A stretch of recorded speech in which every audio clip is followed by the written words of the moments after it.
বিসমিল্লাহির রহমানির রহিম। আবার চলে আসলাম ভিউয়ার্স আপনাদের সামনে। আজকে এই বিল্ডিংটা 4th তলায়, ছাদে পাইপ ফেলবো, এই জন্য বিল্ডিংটা ভিউ করলাম। এই ছাদে চলে আসছি। এখানে দেখতে পারতেছেন ছাদে পাইপ রেখে দিছি। পুরো ছাদটা একদম ক্লিন করে রাখছে রড মিস্ত্রিরা। আমার এই যে মাল এখানে আছে প্লাস্টিকের, দেখতে পাচ্ছেন পুরো ক্লিন। এভাবে কাজটা খুব সুন্দরভাবে করছে আমাদের রাজমিস্ত্রি। ছাদের ড্রয়িং এটা। রুমটা কিভাবে হবে সেটা দেখতে পারতেছেন। পুরো রুমটা এক এক মাস্টার বেড আছে, কমন বেড আছে। দেখুন, ভালো করে দেখুন, মাপগুলো সব দেওয়া আছে। আমি আরেকটা আবার কিছুটা দেখাই নিতে, পুরো ভিউটা দেখেন। ওইখানে পাইপ রেখে দিছি। এটা 1300 স্কোয়ার ফিট ছাদ একটা। আজকে এই ছাদটা পুরো কাজ করব আমি তো একা। এটা দেখেন হাইড্রোলিক পাইপ কাটার। এটা আসলে খুবই সুন্দর এবং খুব সময় সাশ্রয়ী এবং খুবই আরামদায়ক। এটাতে কাজ করে খুব মজা লাগে, কোনো হাতের ক্ষয়ক্ষতি ছাড়া। এটা সেফটি। আমি এখন পুরোপুরি সবগুলো বস্তার ভিতরে বের করে ফেলবো। Van, pipe, socket, fan box. প্রথমে উপরে ভ্যানগুলো দেখা যাচ্ছে। এটা হচ্ছে আমার মালের লিস্ট, কি কি মাল। মাল অবশ্য আমি নিজেই কিনেছি, মালিক সব মাল আমাকে দিয়ে কিনা। আমি এখন সবগুলো মাল এখন ঢেলে দিই বস্তা থেকে। এটা হচ্ছে ফলস সিলিং বক্স, কারণ এখানে কোনো কাজ হবে না, পাইপ করবে না, এই জন্য সবগুলো মাল এখানে ঢেলে দিলাম। এটা বারান্দার সাইড। এটার উপরে আপনার কোনো ধরনের পাইপ পড়বে না। ফ্যান বক্স, এটা আরএফএল ভিগোর, ভ্যানটাও আরএফএল কোম্পানির। আরএফএল ফিটিংসগুলো খুবই ভালো হয়, এজন্য আমরা বেশিরভাগ সময় আরএফএল দিয়েই ছাদের কাজগুলো করি। এটা আরএফএলের 3-4 একটা ভ্যান। লক্ষ্য রাখবেন জিনিসগুলো, আরএফএল দেখে নেবেন। এখন আমি পাইপের রশিগুলো কেটে নেব আমার পাইপ কাটার দিয়ে। খেয়াল রাখতে হবে পাইপ কাটাকে খুব ধারালো, কিন্তু সাবধানে কাজ করতে হয় এগুলো। তবে ছাদে কাজ করলে আরএফএলের, সেটা হচ্ছে আঠা দিয়ে করলে সবচেয়ে ভালো সলিউশন, যেটা সলিউশন আঠা। আপনি আঠাটা দেখবেন, খেয়াল করে রাখবেন। যেহেতু আমি একাই কাজ করতেছি, আমার ভিডিও আমি নিজেই করলাম। এবার আমি আঠাগুলো পাইপে হালকা করে লাগিয়ে নেব। এই পাইপগুলো আমি এই ছাদের ভিতরে প্রত্যেক জায়গায় 3-4 দিয়েছি। শুধু খারাপ পাইপগুলো 1 ইঞ্চি, সেটা আমি ভিডিওতে দেখাবো একটু পরে।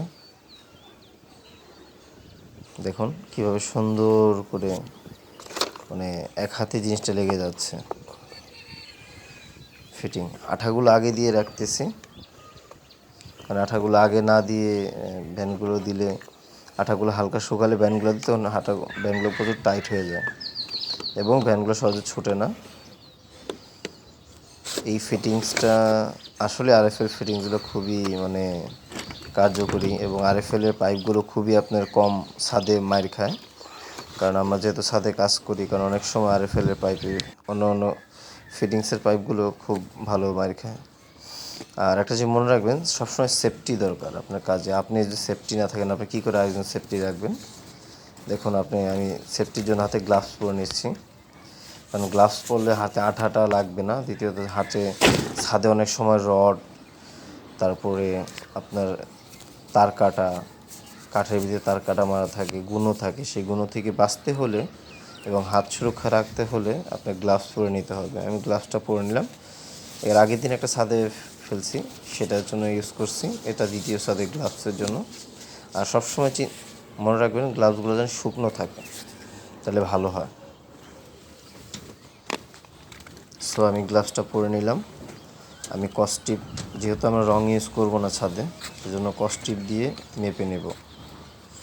এখন আমি একটা টয়লেটের মাপ দিব, কারণ টয়লেটটা বাদ দিয়ে দিলেই আমি কিন্তু এখানে আমার প্ল্যানটা দেখাইছি। প্ল্যানটা যদি আপনি জুম করে কেউ দেখতে পারেন বা স্ক্রিনশট নিয়ে প্ল্যানটা দেখতে পারেন।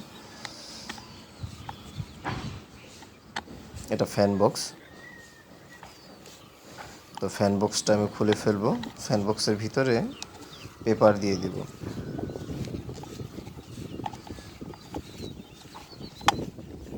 আরএফএলের ফ্যান বক্সগুলো প্লাস্টিক হওয়াতে এটা 6টা মুখ থাকে। তো এটা 6টা মুখের থাকলে এটা দিয়ে আমরা কাজ করতে খুব সুবিধা হয়। মানে এই ফ্যান বক্সগুলোর ভিতরে একটা করে মেইন লাইন চলে আসে এটার ভিতরে। আর ফ্যান বক্সের ভিতরে মেইন লাইন থাকলে সেটা পাইপ মায়ের খাওয়ার খুবই কম চান্স থাকে। যেহেতু ছাদে আসছি, অনেকে হয়তো বলতে পারেন আমার স্ক্রুড্রাইভার থেকে, আসলে আমার মিস্ত্রি আমাদের স্ক্রুটাকে এরকমই থাকে। যেহেতু ছাদের কাজ করব, এখানে অত ভালো স্ক্রুড্রাইভার না আনলে আমার হবে। যে গ্যাপটা খুলে ফেললাম।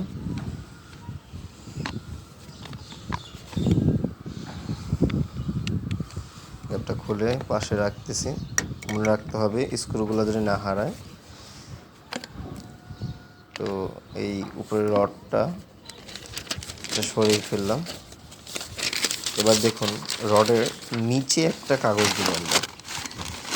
নিচে দুই সাইডে 2টা কাগজ দিয়ে, সব নিচে একটা কাগজ, পুরো একটা পেজ, পুরোটা দেখুন এভাবে সুন্দর করে দিয়ে দিতে হবে চারকোনা দিয়ে, যাতে কোনো কোনা যেন বাকি না থাকে। কোনো বাকি থাকলে আপনি কিন্তু কাজ করতে অসুবিধা হবে।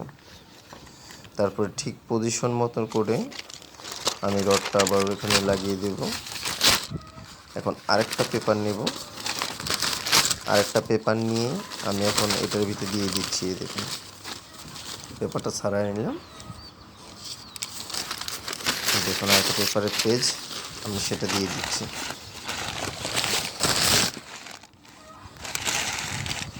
আর আমি যে কাজ করেছি, আজকের ওয়েদারটা আসলেই খুব সুন্দর ছিল। মেঘলা আকাশে কাজ করতে খুবই খুবই ভালো হয়, কারণ আমাদের তো ছাদে প্রচুর রোদ থাকে, শরীর ঘামে কম। এবার আমি উপরে পেপারটা দেখেছেন সেফটি, এখানে হচ্ছে আমার এর পুরোটা সেফটি আন্ডারে চলে গেল ফ্যান বক্সটা। আবার প্ল্যানটা আমি দেখতেছি। এখন আমি এখন থেকে মাপ দিব, ছাদের মাপটা দিব। আমি এটা হচ্ছে বাম পাশের ফ্ল্যাট উঠে, এই ফ্ল্যাটটার টয়লেটের পাশে হচ্ছে 3.5 ফিট। তো আমি ডাইরেক্ট দেওয়াল থেকে 6 ইঞ্চি সহ আমি এটা ফার্স্টে মাপ দিলাম। এখন এই যে আমি 48 ইঞ্চি নিয়ে নিব। 3.5 ফিট থাকে, 48 ইঞ্চি নিয়ে নিব, কারণ 48 ইঞ্চি না নিলে আমার হবে না। এটা পাশে 3.5 ফিট টয়লেটের ভিতরে হবে। তো আমি দেওয়াল 48 ইঞ্চি নিয়ে নিলাম। আমি যেহেতু রং নেই, তো আমি কস্টিপ দিয়ে জিনিসটা আমি আমার কাজ মার্ক করে নিতে হবে রুমের সাইজগুলো। তবে লাল কস্টিপ ইউজ করবেন, হলুদ হলেও ভালো হয়। সাদা দিবেন না, কারণ সাদাটা অনেক সময় নষ্ট হয়ে গেলে আপনার কালারটা চলে যাবে। তো সবসময় চিন্তা ভাবনা করবেন যে লাল কস্টিপ দিয়ে এগুলো মার্ক করার জন্য। অবশেষে মার্ক করে ফেললাম পাশে। এবার লম্বাটা মাপ দিয়ে দিব। লম্বা এখানে আছে 7 ফিট। টয়লেটগুলো একটু বড় করেছে। আমরা যে মালিকের কাজ করতে, সে হচ্ছে আমার এক বড় ভাই, মনির ভাই। উনি একজন ডাক্তার, খুবই ভালো মনের একজন মানুষ। তো ভালো মানুষ সবসময় ধোঁকা খায়, তো সেটা বড় কথা না। আমরা যদি সঠিক কাজ করি তো মানুষ কখনো ধোঁকা খাবে না। আর মানুষকে ধোঁকা দেওয়া কখনো ঠিক না। প্রত্যেকটা মানুষ কাজ সঠিক করতে হবে। টাকা যখনই আমরা অন্য কারো কাছে নিব, আমাদের ইলেকট্রিশিয়ানের নামে অনেক বদনাম থাকে, অনেক কিছু থাকে। তো টাকা যার কাছ থেকে নেব হালাল করে নেওয়ার চিন্তা ভাবনা করবো আমরা। হারাম করে কখনো টাকা জানি কারো কাছে আমরা না নিই। দেখুন আমি 7 ফিটের মাপটা দিয়ে দিছি। তো আমার এভাবে ছাদের মাপ আমার মোটামুটি সব শেষ। এখন আমি দেখুন এই এইচডিবি থেকে সবগুলো রুমে আমি পাইপ ফেলে দিচ্ছি। ইনি আমাদের রড মিস্ত্রি, উনি হেড রড মিস্ত্রি। তো এটা পুরাটাই আপনি দেখেন, প্রত্যেকটা ফ্যান বক্সটাই ঢুকাই দিয়েছি। প্রত্যেকটা জায়গায় ফ্যান বক্স ঢুকাই দিয়ে এখন প্রত্যেকটা জায়গায় আমি পাইপ ঢুকাই ফেলছি। কারণ যেহেতু আমি আজকে একা মানুষ, আজকে আমার সহযোগী কেউ আসে নাই, তারা অন্য কাজে ব্যস্ত। 2 ইউনিটে 2টা এইচডিবি রাখা হয়েছে। আর এমডিবি থেকে আমি 2 রুমের জন্য আমি 3টা মেইন লাইন বের করছি। 2 ইউনিটের জন্য। দেখুন প্রত্যেকটা জায়গায় এখানে একটা টয়লেট আছে, তো টয়লেটের পাশে একটা মেইন লাইন রেখে দিছি আমি। এখন আমি দেখাবো যে কাজ করতেছি। দেখুন এটা আমার ছোট ভাই রড মিস্ত্রি, ওই আমাকে ভিডিওটা করে দিয়েছে। তো খুব সাবধান, যখনই আমরা নিচে কাজ করব খুব সাবধানতা কাজ করব। আর সবচেয়ে বড় কথা হচ্ছে যে কাজে সময় লাগবে কিন্তু সেফটি নিয়ে কাজ করতে হবে। আর ছাদে যখনই কাজ করবেন একটু আঠাটা দিয়ে দিবেন, কষ্ট হইলেও, কারণ আঠাতে সব জায়গায় তো কস্টিউম মারা সম্ভব হয় না। আর হাত যখনই দিবেন আপনি নিচে, তখন একটু সেফটি করে হাত দিবেন, কারণ এই হাতটা কিন্তু আপনার মূল্যবান জিনিস, কাজের চেয়ে আপনার হাতটা মূল্যবান। তো যত সম্ভব আপনি যখন কাজ করবেন তখন সেফটি নিয়ে আপনি কাজ করতে হবে, নিজের সেফটি আগে। আর যে নিজের সেফটি করতে পারবে না সে তো অন্যের বাসা বাড়ি সেফটি করে নিতে পারবে না। সো আমার এটা হয়ে গেল, এখন আমি কেবলটাই লাগিয়ে দেবো। যেহেতু নিজেদের 2 পাশ দিয়ে আমার হাতটা ঢুকতেছে, কিছুটা একটু রড ফাঁকা ছিল এখানে, তো আমি নিচের কেবলটা এটা বেঁধে নিলাম। বেঁধে আমার কমপ্লিট শেষের দিকে। আমার এখানে এসডিবি ছিল, বাম পাশের ফ্ল্যাটের এসডিবিটা। আগে সম্ভবত প্রত্যেকটা কাজে আপনার আগে এসডিবিগুলো বেঁধে নেবেন। এসডিবিগুলো বেঁধে নিলে পাইপগুলো ক্লিয়ার করে নেবেন। রুম সার্ভিসগুলো যদি একা কাজ করেন, যদি 2-3 জনে কাজ করেন তার হিসাব আলাদা। তবে সবার আগে এসডিবি এমডিবি ক্লিয়ার করবেন। এমডিবি যে পাইপগুলো নিচের থেকে উঠে আসবে সেটাই ক্লিয়ার করবেন। তো আমার এখানে এসডিবি কাজ এটা হয়ে গেছে।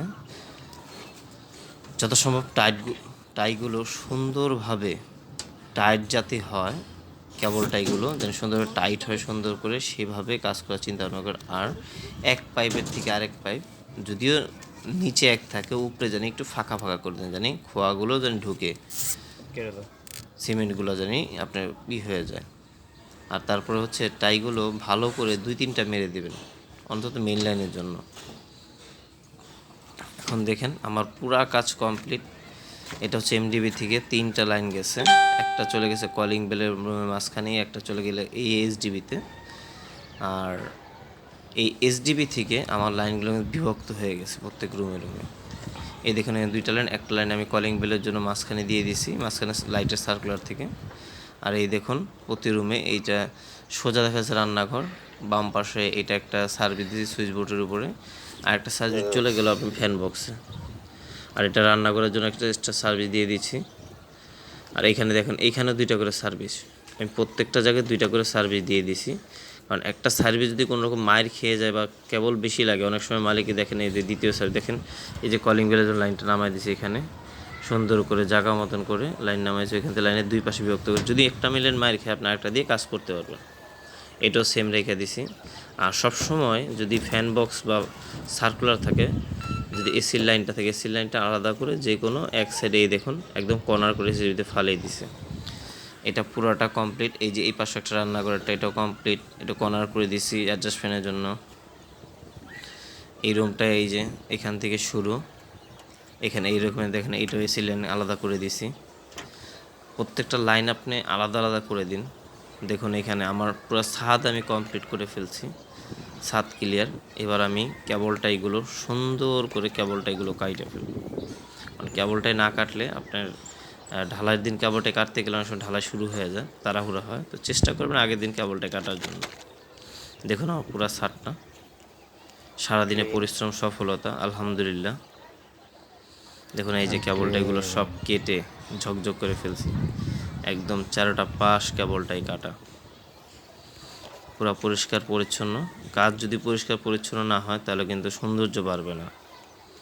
যাই হোক, আমার ভিডিওটা যদি ভালো লাগে আপনাদের কাছে, আপনারা সবাই লাইভ দেখবেন, আমি আরও ভিডিও বানাবো, লাইক দিবেন, আর দয়া করে চ্যানেলটা সাবস্ক্রাইব করে দেবেন। ইনশাল্লাহ সামনে জানি আর ভালো ভিডিও করি। আমরা যত সাবস্ক্রাইবার লাইভ হবে আমি ইনশাল্লাহ ভালো ভালো কাজ খাবারের ভিডিও আমি করতে পারবো, যেহেতু আমার কর্ম এইটা আমার। ওকে, আসসালামু আলাইকুম, আল্লাহ হাফেজ।